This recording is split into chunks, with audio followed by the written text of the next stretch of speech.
Doğru. Bu hayatta endi etken yaxshilik falan ko'p ku. To'g'rimi? Hozir 10 dan bir o'g'il yaxshilik dedisanda.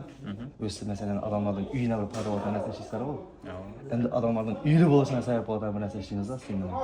Shunday bir yangilik bor, shunday bir ma'lumot bor da. İlk xonali kvartira sotib o'tirdi. Izin davom etib ketishga. 120 million so'm. İçinin veclari bilan tayyor. Zo'r. Oylik to'lami 2 million 300 ming so'mdan to'laydi. Tayin kiradi, kiyimlar bilan yashab yuradi. Shuni xalqqa sen bilan birga yetiramizmi, yetirmaymizmi? Yetirib kerak buni. Aytamizmi? Ha, обязательно. Aslında uni. Asli. Aynen 2 million 300 ming so'm ilk xonali kvartira tayyor. Ne degan gap bu?